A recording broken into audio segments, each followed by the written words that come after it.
열왕기하 3장 13절입니다. 3장 13절부터 마지막 절까지입니다. 어제 말씀에 계속 이어지는 이야기죠. 어제 말씀은 불신앙의 여호람과 믿음의 사람 여호사밧에 대한 이야기를 했고, 그리고 그 여호사밧이 여호와께 물어볼 그 선지자가 있느냐 하는 그런 질문을 하고 이제 엘리사를 소개하는 내용이 나옵니다. 엘리사를 소개하는 내용 중에 어떤 이야기가 나오느냐면 여호와의 말씀이 그에게 있도다. 이 말씀이 12절에 나와요. 여호와의 말씀이 그에게 있다 하는 말은 다른 말로 하면 그 사람은 참된 선지자다, 그런 뜻이에요. 누가 그렇게 말을 했죠?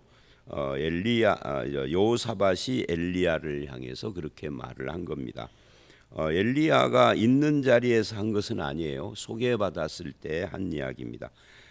소개한 사람 시인하는 엘리사를 엘리야의 손에 물을 붓던 엘리사, 이렇게 표현을 해요.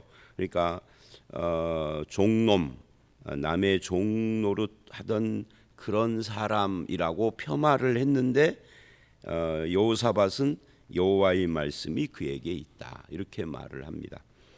그리고 이제 오늘은 바로 그 엘리사가 등장을 하는 그런 내용이에요. 13절 14절을 보면 엘리사가 한 말이 등장을 합니다. 그 엘리사가 이렇게 이야기를 해요. 내가 당신과 무슨 상관이 있습니까?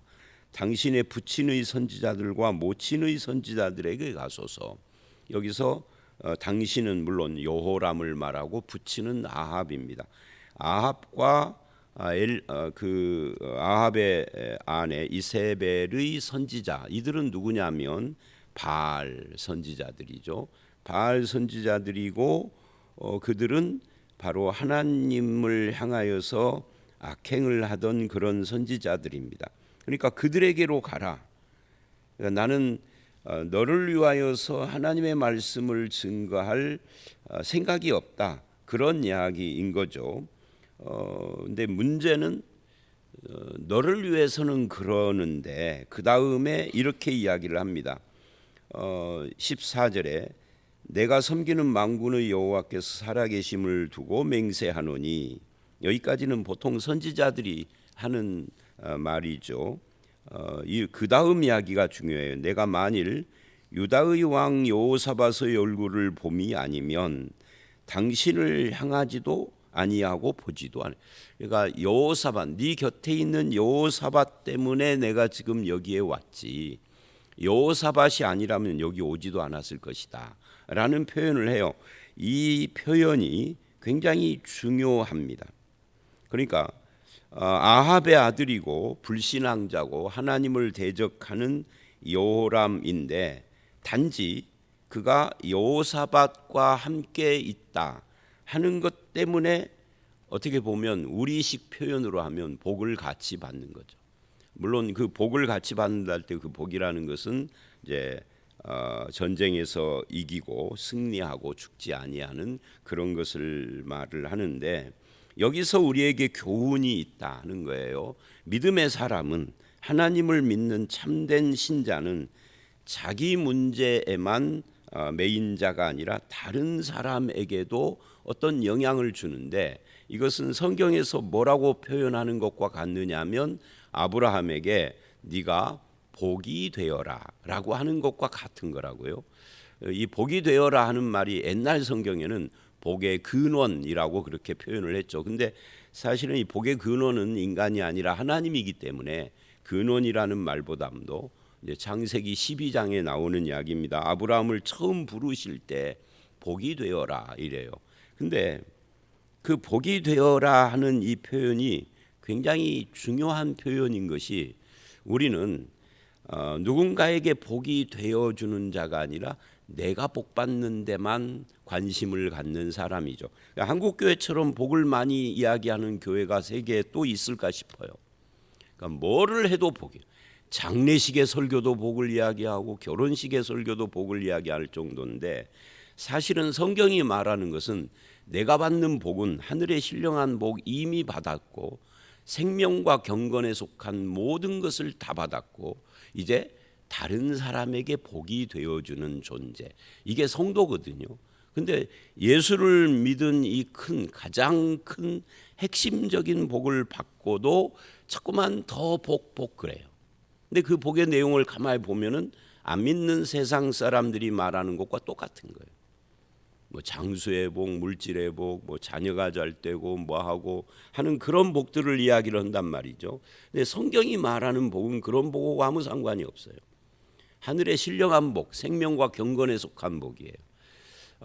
그런데 우리는 그런 복을 이미 받았다 하는 이야기. 예수 믿는 사람. 그러니까 예수 믿는다는 것 자체로 이미 복된 사람이 된 거예요. 그리고 이제는 누군가에게 복이 되어주는 거죠. 그게 아브라함, 믿음의 조상 아브라함을 부르실 때 하신 하나님이 최초로 하신 성경에 기록된 말씀입니다. 그리고 로마서를 보면 우리의 믿음을 이야기를 할 때 우리의 믿음은 아브라함과 같은 것이다라고 그래요. 그래서 우리는 아브라함처럼 하나님께서 부르셨고 아브라함 같은 그런 존재로 사는 거죠. 복이 되어주는. 그래서 이 믿는 사람은 누군가의 옆에 있어만 주어도 그 사람이 복된 사람이 되는. 지금 이 요람 같은 나쁜 놈도 여호사밧이 곁에 있어서 하나님께서 그를 봐주잖아요. 그런 것이 믿는 사람이다 하는 것을 말하고 있는 겁니다. 그러니까 요람은 문제는 해결됐어요. 이제 모압과의 전쟁이란 또는 그 전쟁에서 이겨야 한다라고 하는 절체절명의 어떤 그런 소원도 해결이 됐습니다. 성취가 됐습니다. 소원이. 그런데 중요한 것은 문제가 해결되고 소원이 성취됐는데 하나님과는 상관없는 삶을 사는 사람이다. 즉 불신자다 그 말이에요. 해결과 성취가 중요한 것이 아니라 그가 하나님과 어떤 관계에 있느냐 하는 것이 중요해요. 이걸 거꾸로 말하면 우리의 문제가 해결이 안 됐고 소원이 성취가 안 됐어도 하나님과 바른 관계 속에 있는 하나님의 백성, 성도라고 하면 그에게는 아무 문제가 없는 겁니다. 비록 소원이 성취가 되지 않았어도 그래도 하나님과의 관계에 바른 관계에 있기 때문에 하나님은 또 다른 어떤 계획을 가지고 내가 원하는 것을 안 주셨을 수 있어요. 문제가 해결되지 않았다고 해서 그게 문제가 아니라 그 문제 속에서 우리의 신앙이 더 깊어질 수 있고 하나님과 가까워질 수, 하여튼 뭐 방법은 여러 가지가 있지만 중요한 것은 무엇이냐 하는 거예요. 하나님과 나와의 관계가 뭐냐 하는 것이 훨씬 더 중요하다. 그래서 하나님의 사람인 여호사밧 때문에 요람이 복된 것처럼 나는 누구냐, 하나님과의 관계, 내 옆에 있는 사람들과의 관계, 이런 것들을 생각을 해봐야 한다 하는 이야기입니다. 그리고 이제 13절, 14절 다음에 15절서부터 20절을 보면 이제 하나님의 말씀입니다. 거기에 이제 내게 검은 고 탈 자를 불러오소서. 그리고 검은 고를 탑니다. 그때 하나님의 말씀이 임해요. 여기서 우리가 자칫 오해하면 안 돼요. 검은 고를 타는, 요즘은 이제 검은 고라기보다는 요즘은 뭘까요? 뭐 기타를 친다고 그럴까요? 피아노? 아니면 뭐를 신디? 이런 거를 하면은 하나님의 말씀이 임하나? 이렇게 보면 안 돼요. 엘리사라 할지라도 또는 엘리야든 성경에 나오는 어떤 선지자든 검은 고를 탈 때 말씀이 임했다 하는 것은 여기서 한 번인 것이지 항상 그런 건 아니다. 그러니까 말씀을 깨우치려면 검은 고를 타라, 이 말은 아니다 하는 거예요. 엘리사의 경우에 여기서 그랬다는 거예요. 왜 검은 고를 탔는지에 대해서는 성경이 1절 말하지 않아요. 그래서 그것은 중요하지 않아요. 예를 들면 여러분 성경을 읽다가 복음서 같은 경우에 예수께서 기도하러 가시니라 이렇게 한 줄 딱 나와요. 기도하러 가셨는데 우리가 지난번에 봤던 누가복음도 그렇죠. 기도하러 가셨는데 무리가 쫓아왔어요. 그리고 배가 고파. 그래서 오병이요. 그러면 기도하러 가셨다라는 것이 핵심입니까? 기도하러 가셨는데 무리가 쫓아와서 오병이어를 베풀었다 하는 것이 핵심입니까? 후자죠. 만약에 기도하러 가셨다가 핵심이면 어떻게 되어야 하느냐면 기도하러 가셨다. 그래서 가셔서 무슨 기도를 했느냐. 예를 들면 겟세마네 동산에서 기도하러 가셨어요. 가서 무슨 기도를 했습니까? 이 잔을 나에게서 떠나게 해 주십시오. 그러나 내 뜻대로 마시고 아버지 뜻대로 하소서. 그랬잖아요. 그러니까 그게 핵심인 거예요.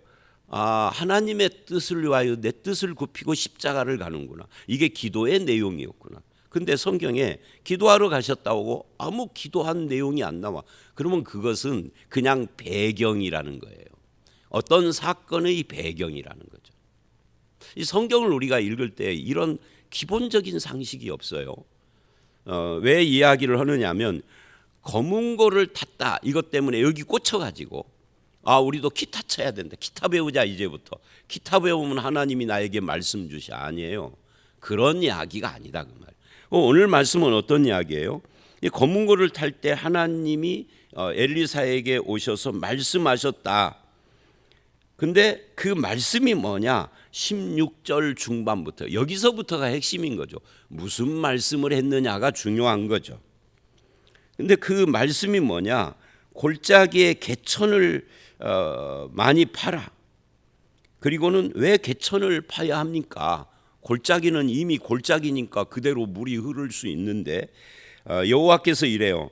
너희가 바람도 보지 못하고 비도 보지 못하되 즉 비 내릴 자연 환경이 아닌 거죠.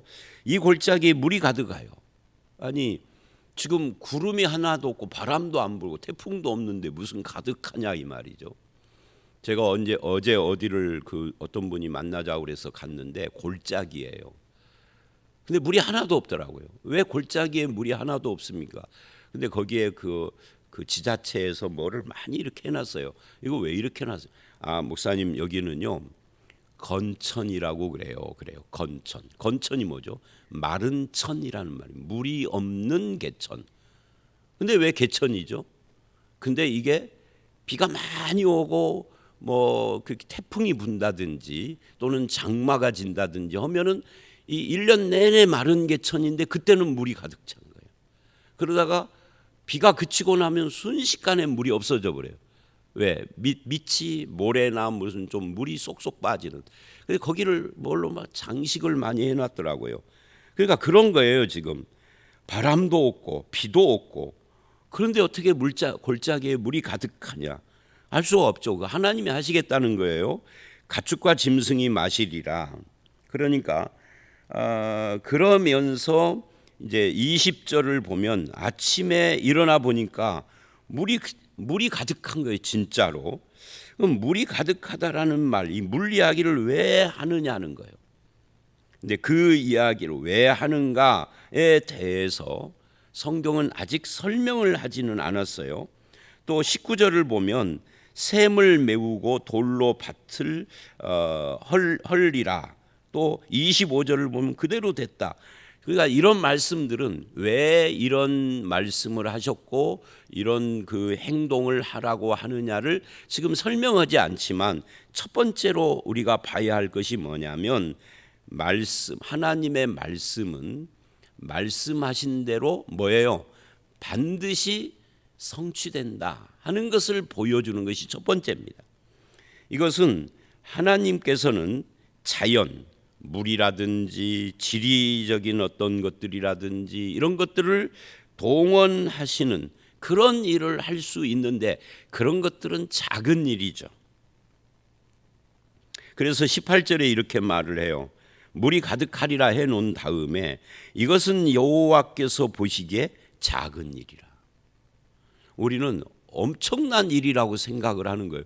물이 하나도 없는 땅에 물이 가득 엄청난 거죠. 예를 들면 예수님께서 갈릴리 호수에 풍랑을 향하여서 잠잠하라. 잠잠해졌어요. 와 어마어마한 이러는데 하나님은 뭐라 그러냐면 이거는 작은 일이라. 하나님 보실 때 그건 작은 일이라. 그리고는 그 다음에 이래요. 너희가 말씀이 성취되는 것을 목도할 텐데 이건 작은 일인데 모압도 모압 사람도 당신의 손에 넘기시리니. 그러니까 하나님께서 모압도 너에게 넘긴다, 이 말은 전쟁에 승리한다는 거예요. 그러니까 자연을 동원을 하셔서 물을 채우는 것은 하나님에게는 어린애 소꿉장난하는 것 같은 거고, 모압이라는 한 나라, 우리는 모압 보면은 그냥 모압인갑다 그러지만 이게 그 나라 사람들에게는 한 나라잖아요. 그러니까 대한민국처럼 한 나라의 운명도 하나님이 좌우하신다, 이걸 말하고 있는 거죠. 이게 더 큰 문제죠. 물 채우는 것은 작은 장난 같은 일이다 하나님에게는. 인간은 어마어마하게 생각을 하지만 한 나라의 운명이 하나님 앞에 있어. 그리고 이제 21절로 27절은 이제 실제 일어나는 일을 이야기를 합니다. 불신자인 모압 왕과 모압 사람들에 대한 이야기인데요. 거기 22절을 보면 아침에 일어나 보니까 해가 물에 비침으로 그 물이 붉어 피와 같음을 보고 이는 피라. 틀림없이 지금 이스라엘과 유다와 에돔과 이 세 왕이 서로 싸워 피를 흘린 것이다 라고 착각을 해요. 이게 가능한가? 글쎄요, 내가 현장을 못 봐서 모르겠습니다만은 물을 가까이에서 본 건 아니겠죠. 물을 가까이서 보면은 물인 줄 알죠. 피가 아닌지 다 알지. 그러니까 전쟁 중에 대치를 하고 있기 때문에 상당히 멀리 떨어진 곳에서 아침에 햇살을 통해서 봤을 거예요. 이게 아마 그 앞에 그 골짜기를 파라 하는 것과도 어떤 연관이 있나? 그건 이제 성경이 말하지는 않아요. 그냥 그런 생각을 해볼 수 있습니다. 어쨌든 착각을 합니다. 성경을 보면, 특히 이 구약을 보면 상대편이 착각해서 일어난 하나님의 역사들도 여러 번 있어요. 근데 하여튼 그렇게 해서 착각을 하고 자기들이 이스라엘을 공격하기 시작을 하는 겁니다. 그러니까 이 모압 사람들과 그 왕의 착각, 이 착각이라는 게 뭐죠? 생각이라는 거죠. 그것까지도 하나님의 뜻을 이루기 위하여서 사용하시는 그런 장면을 우리는 보는 거예요. 그리고 이제 이 분별의 문제가 여기에 나오게 되죠. 그래서 이제 전쟁을 하는데 그 전쟁하는 내용이 23절 이하에 25절까지 쭉 가요. 그리고는 26, 7절을 보시면 모압 왕 이야기를 합니다. 모압 왕이 전세가 극렬하여, 전쟁 이야기는 뭐 그렇게 중요하지 않으니까 제가 지금 넘기는 거예요. 당하기 어려움, 자기들이 이기기가 어렵다라고 판단을 해요.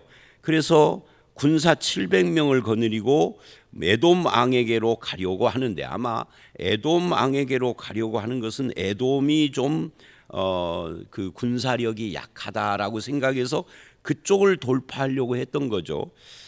그런데 가지 못했어요. 그리고 무슨 일을 하느냐, 이게 이제 중요해요. 27절, 이게 분별의 문제죠. 그러니까 앞에서 물을 보고, 햇빛에 반사된 물을 보고 피다라고 착각한 것처럼 27절에는 더 중요한 착각을 해요. 제가 언젠가 어디를 갔는데 노을이 진짜 멋진 노을이 있었어요. 바다 쪽에, 서해안 쪽에. 그런데 멀리서 보니까 그 노을에 비친 바다가요, 이렇게 보면은 금빛으로 보이고 저렇게 보면은 붉은빛으로 보이더라고. 지금 그게 금방 떠올랐어요. 근데 이 아침 햇살에도 그랬던 모양이에요. 하여튼 그게 분별하고 관계가 됩니다. 생각. 그런데 그 자연의 분별 문제는 그럴 수 있는 거죠. 그래도 아무 문제가 없는 거죠. 근데 27절의 분별 이야기가 또 나오는 거예요. 그 분별이 뭐냐면 이런 겁니다. 자기의 왕위를 이어 왕이 될, 그러니까 황태자인 거죠. 그 왕이 될 마다들을 데려와서 성 위에서 번제를 드린지라. 이게 무슨 말이에요? 이게 그냥 뭐 자기 신에게 제사를 드렸다는 거구나라고 할 수 있지만, 모압의 신이 어떤 신이냐면 바로 몰렉, 그러니까 인신제사를 원하는 신이에요. 그러니까 맏아들을 데려와 성위에서 번제를 드렸다. 그냥 번제를 드렸다 그러면 모압 왕이 번제 드렸다 하면 되는 걸 맏아들을 데려와라고 한 것은 이것은 이게 특별한 사건이었다는 거예요. 그게 바로 그 맏아들을 자기들의 신에게 제물로 바쳤다 하는 이야기입니다. 그러니까 이것은 우리에게 어떤 도전을 주느냐면 이 사람은 우상 숭배자이기는 하지만 하나님을 믿는 우리들도 마찬가지예요. 어떤 고난 앞에 고난이 닥치면 도저히 인간의 힘으로 이것을 해결할 능력이 없다. 그런 어떤 위기를 당하게 되면 사람들은 착각을 하게 되거나 평정심을 잃고 분별력을 잃고 이상한 행동을 하기도 합니다. 여태까지 수십 년간 믿었던 하나님을 부정하기도 하고 어떤 미신에 사로잡히기도 하고 엉뚱한 사람이 하는 이상한 말에 현혹되기도 하고 이런 일들이 생기는 거예요. 근데 이 모압 왕이 그랬다는 거죠. 자식을 제물로 바치는 인신제사를 했다는 거예요. 완전히 인륜 천륜을 완전히 저버린 패역하고 미신에 빠진 그런 모습을 보이는데 이스라엘은 그 자식을 인신제사로 자기 신에게 드리는 그 장면을 보고 어떻게 반응을 했느냐면 이스라엘에게 크게 경노함이 임하매 그들이 떠나 각기 고국으로 돌아갔더라. 그러니까 그런 장면을 보고 이스라엘이 크게 분노를 해서 이 망할 놈들하고는 전쟁도 하기 싫어. 그런 마음이 들었다 하는 거죠. 여기 경노했다. 이 말은 경노해서 성을 쳐부셨다가 아니라 이제 화가 나서 전쟁 자체를 안 해버렸다는 거죠. 저놈들은 죽일 가치도 없어. 저주받은 놈들이야 라고 했다는 거예요. 그래서 우리가 그 모압 왕의 이 행동 속에서 인간이 이성을 잃어버리면 또는 깊은 미신이나 우상이나 아니면 이단 같은 것에 빠지거나 또는 이단이 아니더라도 건전한 교회라고 생각을 했는데 이상한 것을 가르치는 사람들을 우리가 접할 때가 있어요. 그런데 대화를 해보면 상식적으로 안 맞아. 성경적으로도 안 맞아. 근데 굉장히 깊이 빠져가지고서 도무지 설득이 안 되는 사람들을 만날 때가 있습니다. 자기 생각에 빠져 있는 거죠. 그런 사람들을 보면 그런 마음이 들죠. 이 사람하고는 더 이상 말을 섞을 수가 없다. 뭘 가능성이 보여야지. 그러면 당신은 당신대로 믿어. 근데 당신대로 믿고 나는 더 이상 말하기 싫다 할 때 이 마음속에는 뭐가 있느냐면 당신 그렇게 계속해서 믿으면 하나님 앞에 저주받을 걸, 심판받을 걸, 그런 신앙의 구원이 없을 텐데 이런 마음이 있다고요. 근데 도저히 말이 안 통해. 그런 거고 비슷한 겁니다. 그러니까 이 분별의 이야기인 거죠. 그래서 오늘 말씀은 이 분별하고 관계된 이야기, 말씀은 성취된다 하는 그런 이야기. 사람이 궁지에 몰렸을 때 더 참된 하나님, 참된 진리의 말씀에 다가가야 하는데 그렇지 않는 인간의 이런 잘못된 모습들, 이런 것들이 우리에게 교훈을 줍니다. 여러분은 인생을 살다가 어려움이나 또는 위기나 이런 것들 앞에서 어떤 태도를 보이는가 스스로를 한번 점검해 볼 필요가 있어요. 그러면서 나는 여호사밧처럼 누군가의 옆에 있어줘도 복이 될 수 있는가? 우리는 내가 받는 복만 자꾸 그러니까 내가 받는 복만 자꾸 이야기하는 사람은 마치 27절의 모압 왕 같은 사람이에요. 성경적 상식도 부족한 사람이에요. 근데 거기에 꽉 사로잡혀 있어요. 그래서 이런 부분들을 오늘 본문에서 도전을 받고 바른 신앙 위에 서는 것이 얼마나 큰 축복인가.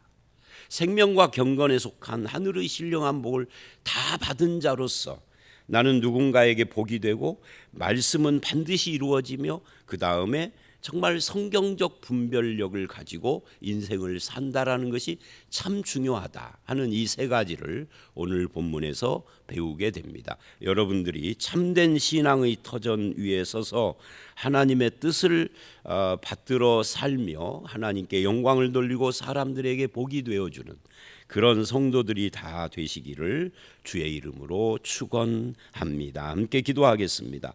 하나님 아버지, 엘리사를 통하여서 믿음의 사람 여호사밧이 있으므로 요람이 복을 받는 그런 장면을 통해서 복이 되어야 한다 또는 복이 되어주라라고 하는 아브라함의 믿음의 조상 아브라함의 부르심을 생각을 해봅니다.